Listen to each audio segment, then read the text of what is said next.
Now, let's talk about the team, the Scrum team. They said the fundamental unit of Scrum is a small team of people. A Scrum team. Doesn't say dudes and dudettes that know how to program stuff. No. Small group of team members, people, right? So it could be doing anything. Marketing campaign, engineering project, whatever it is. You got people, you got a team. There we go. Now, what does a team get made up of? One Scrum Master, a product owner, and developers. That's it. See those people in your head. Scrum Master, product owner, developers. Sweet, okay? Now, within the Scrum teams, there are no sub-teams, no hierarchies, no subcommittees, no blah, blah, blah, blah, blah. If you think about overhead, if you think about boring meetings where people are just twiddling thumbs and you're like, what does this dude do? That ain't Scrum, bro. You need to eliminate it, okay? Core team working on the product. What skills you need, what expertise you need, everybody's all in. Foxhole, that's where we are, okay? It's a cohesive unit of professionals working on one objective at a time. And what's that objective? That objective is the product goal. One product goal at a time. As you develop the product over the life cycle, product goal to product goal to product goal, they will evolve, but you got to achieve one before you go to the next. Or you sunset one, right? Hey, we now know that ain't the goal that we're going after. But product goal is where everybody is pushing. That's where we're going, okay? Now, the Scrum teams, what about them? They're people. We said that, right? Sorry, robots. Okay. Scrum teams are cross-functional. And what does that mean? According to the guide right here, right? They have all the team, across the team, have all the skills necessary to do their job, right? So we got to look. What do we need? At what depths? How are the skills on our team spread? That's what we got to understand. So they're cross-functional and they're also self-managing. What does that mean? That they internally decide who does what, when they do it, and how they do it. That's, who, what, and when. Who decides that?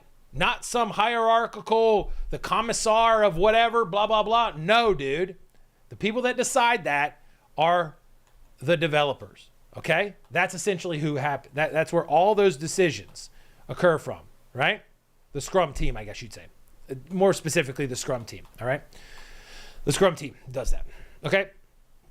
Now, the Scrum team is small enough to remain nimble and large enough to complete a significant work within the sprint. I think of it like the A-Team, that show back in the day. That's a little bit small for a Scrum team, but they had all the skills they needed, right? They had the dude that figures stuff out, guy that can fly a helicopter, dudes that build stuff, I don't know, whatever. I haven't watched A-Team in a long time, but they had all the skills they needed. They were spread across the people, and they're self-managing, self-organizing. They got stuff done, small but potent enough to pack a punch. That's what we want, right? That's what we want, okay? They said usually 10 or fewer people, all right? 10 or fewer. We found that smaller teams communicate better and are more productive. That makes sense. You got less people to talk to. You get lost in a crowd. You think about like freshman lecture for like English 101. I didn't go to a normal school, but I've seen the movies and where people go into this lecture hall and it's like 500 people.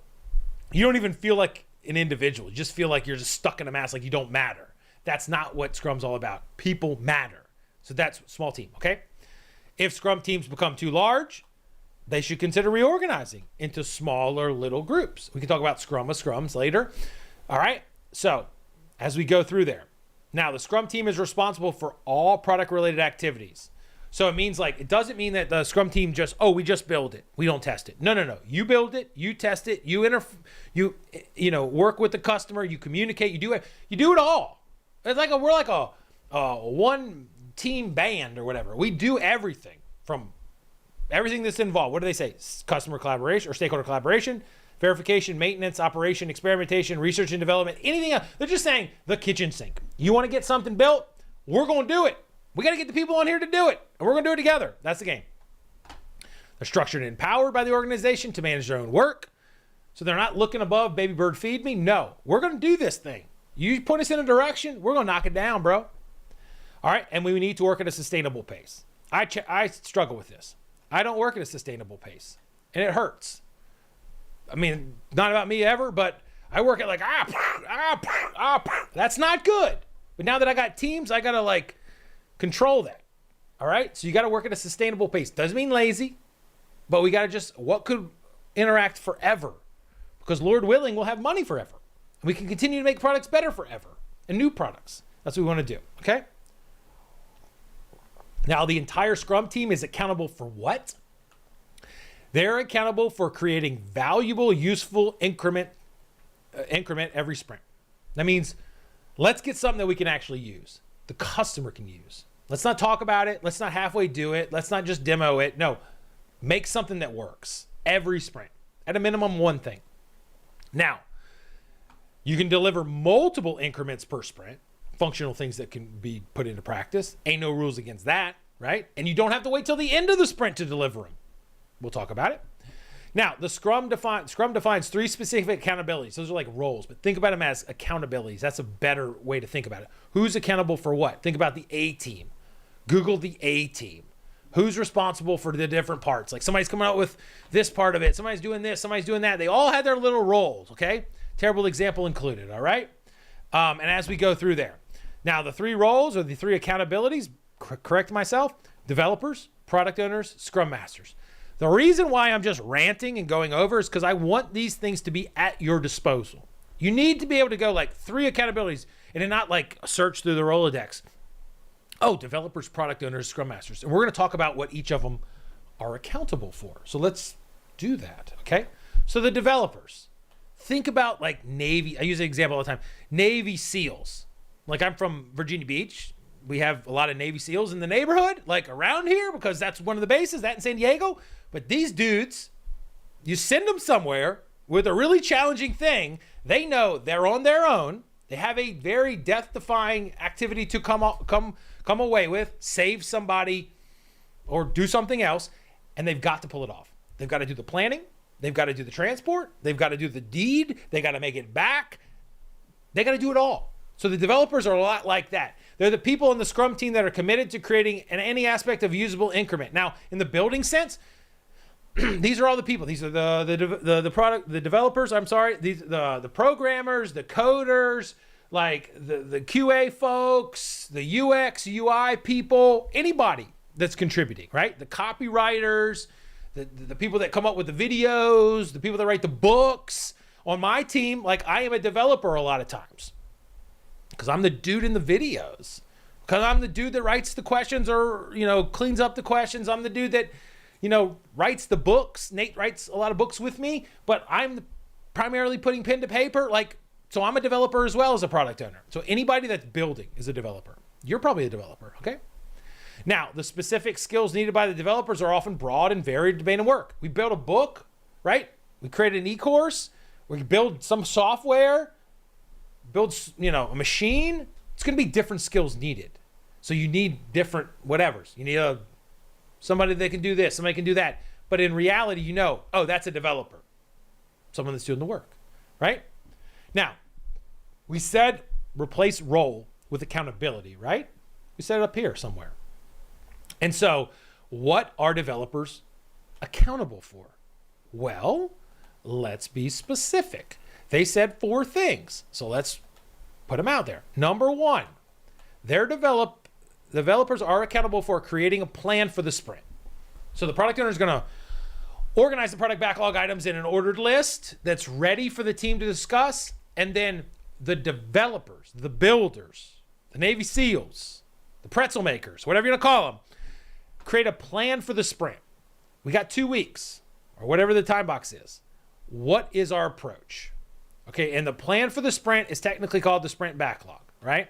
All right, and inside the sprint backlog, there's a bunch of stuff. It's an artifact. We'll talk about it. So they're coming out with this plan. Number 2, they are instilling quality by adhering to the definition of done, meaning they're not biting off more than they can chew and just racing and saying, we're going to get it done at a certain level, but we'll fix it later. No, they operate to quality. Think of they're precise, dude. They're proud. They own what they want to do. They finish it to a certain level. That's what we're trying to do. Now, number 3, they know that the perfect plan ain't perfect ever, if that makes any sense. They adapt their plan each day toward the sprint goal. So they're establishing what they're going to do, what the goal is, the plan for the sprint. They're saying we're going to operate at quality. We ain't going to be shoddy about this, number 2. And number 3 is that we are not so egotistical to think that what we defined on day 1 is exactly what we need, plan-wise. We know that going into the fog of work, we are going to determine what we really need by doing the work that is needed. And so they're going to adapt the plan, and they've got to do it. We said way up above, it is the ultimate purpose, and they must own this kind of feeling that the team must adapt the plan once they realize it needs to be adapted. Don't suffer through what we thought yesterday if we know something different today. It's just logic, bro. And then lastly, number 4, they hold each other accountable as professionals. Yes, we're learning Scrum. Yes, we're practicing it and getting better. They're little experiments that we're getting better. But we treat ourselves like a professional, we'll operate like professionals. And we respect each other and we communicate like professionals. And that doesn't mean, stiff collared shirt, nerdy guy. No, we're going to treat each other with respect and we're going to help each other. That's a professional, right? So that's a developer. Now, product owner. What's the product owner all about? What are they accountable for? So let's go and look at that. The product owner is accountable for what? Maximizing the value of the product for the customer. That's what they're there to do. Think about it like product owner has some opportunity. And the opportunity takes the form of time and money, right? That's what time and money are, opportunity, okay? And so when we think about it, like you have this much to build this product as good as you can for this person, and I gave you this money to fund the team, the the support, all the different junk it takes to bring it to reality. The product owner's got to decide what we can most strategically do to get the most value out, maximize the value, okay? Now, every company's different. They said how this is done may vary widely across organizations, but don't lose the baby with the bathwater, okay? So what we want to hear is that the product owner is maximizing the value of the product resulting there. It's accountable for effective product backlog management. So the product owner, think about them sitting on top in a positive way of the product backlog. Now the product backlog, said in a lot of different videos, it is the central repository for all the things that we could deliver, right? All those ideas, as features, as functionality, and not dreams. They might start there, but to get to the top, they must be really ready, meaning broken down and clarified, right? And so the product owner is accountable for effective product backlog management. So the natural question is, what is effective product backlog management? Well, I'm glad you asked, my friends.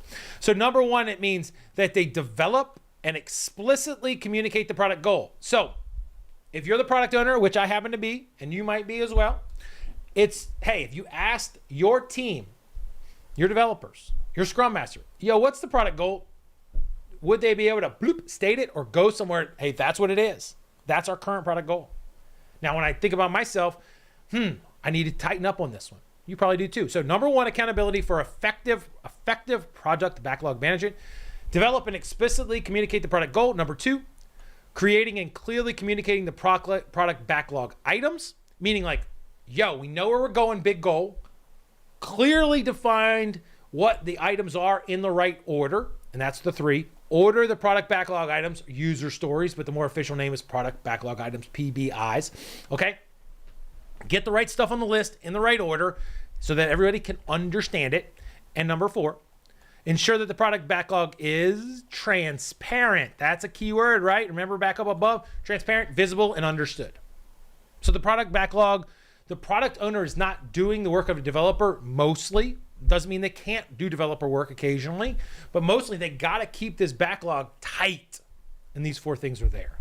So product owner may do the above work or may delegate the responsibility to others. Don't think that you by themselves have to do this and you can't get help. That's not true. You shouldn't slough it off. You're not a ceremonial position. You are an action position, and you're keeping this refined.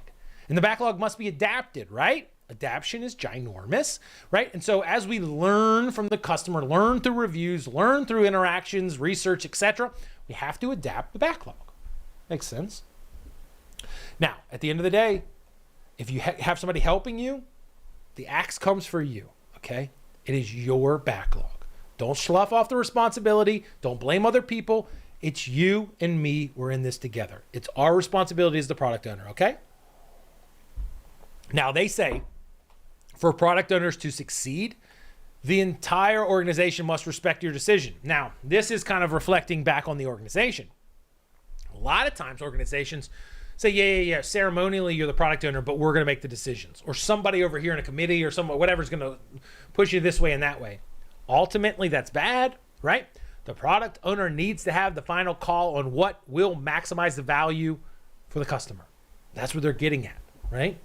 And so sometimes with different products, I will put a little team out there doing work. I'll establish a product owner. I'll be the sponsor, setting direction and doing those things. But ultimately, I've got to put the power in their hands to make certain decisions in the product. And you got to live with it. So that's what the organization needs to do. Now, these decisions are visible in the context and ordering of the product backlog. Basically, they've got to put the power in the product owner's hands, okay? Now, through all this, visualize the product owner as one person because that's what they are. They are not a committee. I'm not a committee dude, right? You're probably not a committee dude either. All right, so product owner's a person. They make the decision. Steve Jobs-y kind of thinking, okay? Now, they may represent the needs of the stakeholders in the product backlog. That's what they're doing. They are living for the person that we're trying to produce value, and they are clarifying everything and making the hard decisions. That's what they're doing. Now, if you want to make changes to the backlog, if you are anybody in the organization, you know who you got to go talk to. You got to go talk to the product owner, right? They said those wanting to change the product backlog can do so by trying to convince the product owner. That's the game. So we've talked through developers, we talked through the product owner, we talked through Scrum Master, and I've ripped up my voice trying to talk a lot, but we're going to keep on rolling, bro. All right? Now, Scrum Master. The Scrum Master is accountable for what? Establishing Scrum as defined in the Scrum Guide. They're not accountable for the team doing work, for assigning work, to checking work, to facilitating the meetings. No. You may think that, but you are wrong. And don't blame me, bro. Blame the book, the Bible, right? The rules of the game. Scrum Master is accountable for establishing Scrum as defined in the Scrum Guide. Not for the sake of the Scrum Guide to make the Scrum Guide feel better. Scrum Guide's a piece of paper, okay? It's to get the values and the interactions rolling, okay? And the Scrum Master does not own people, does not assign work, doesn't do any of that junk, okay? Now, the Scrum Master, they do this by helping everyone understand Scrum theory and practice, both the Scrum team and the organization. So think about it more of like an educator, a guider, a teacher, a helper, all right? Not a dictator. Now, the Scrum Master is accountable for Scrum team effectiveness. Now, that kind of feels like set up to fail if one were to take that angle on it. Hey, you're holding me accountable for the effectiveness of the team, but you're not letting me control them, but you're not letting me assign the work, but you're not letting me develop them in the traditional command and control way. How is this going to work? Well, I might flip it and say, if you had to improve the effectiveness of not only the product owner and the developers, but of the organization operating in a more effective way, Scrum-wise, and you had no power, how would you do it? I feel that's a more empowering way to look at things. Because if you didn't have the power to say, you must, then you'd have to find different, more creative, more engaging, more value-based decision-making, more value-based ways of influencing to get them to do it, to change. You'd probably have to understand their motivations. You'd have to understand the dynamics. You'd have to understand the way they operate. And you have to convince them in a positive way. If you don't have a hammer, you got to find a nicer way to do it. And hammers ain't the way to lead, all right? So that's what we're getting at. They do this, getting team effectiveness, by enabling the team to improve its practices. Thinking about how we do things is what really, really matters, okay? And that's what your focus is. It's a constant evolution. No one's at the top of the mountain. We're always finding better ways to do things, and you're helping them. You're like their R&D kind of helpers in a sense, right?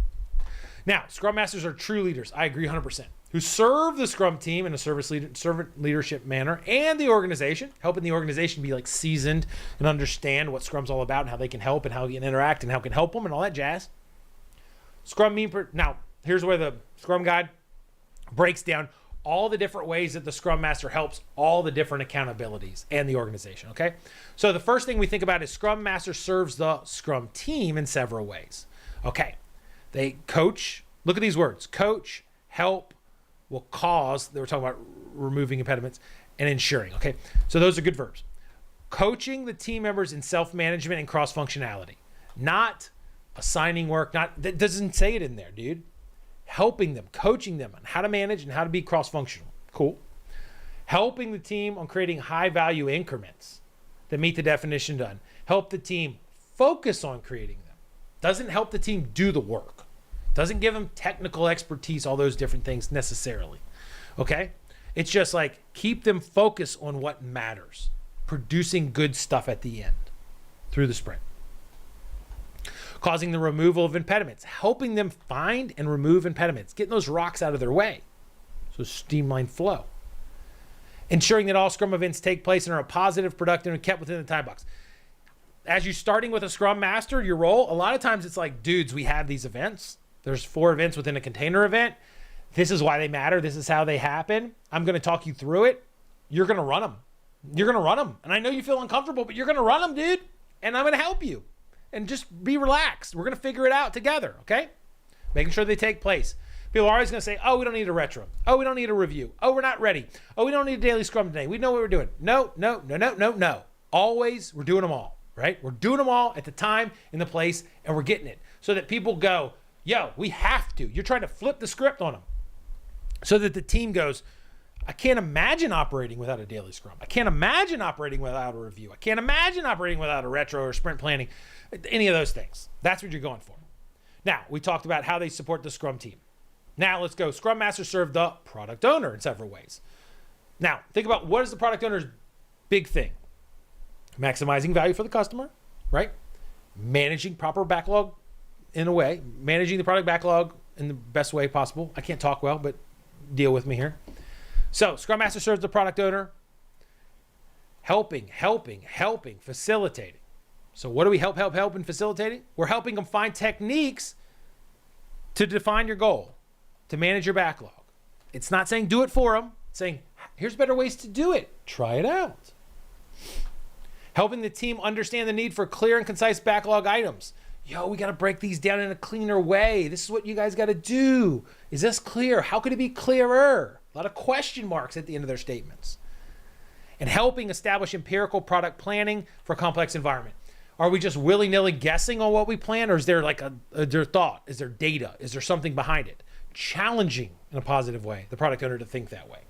That's awesome. And it's facilitating stakeholder collaboration as needed. Getting the right people in the room. Oh, you want this customer, you want this director, you want this person to hear, you want this rep. Let me see if I can get on their calendar, get them over here, get them in the meeting. Nothing wrong with that. That's awesome. Now, we talked about internal. Let's talk about relative external. Scrum Master serves the organization by leading, training, coaching the organization's Scrum adoption. What's Scrum all about? How does it impact you? How can you start putting in your daily life? Teaching, coaching, all those things. Planning and advising Scrum implementation at the organization level. How are we going to get this going so that the company becomes a Scrum company, right? And then helping employees and stakeholders understand the empirical approach for complex work. How we use data more. How do we understand what actually is happening? Facts. And then removing barriers between stakeholders and Scrum teams. Like trying to create a seamless environment. Open, transparent, all those things.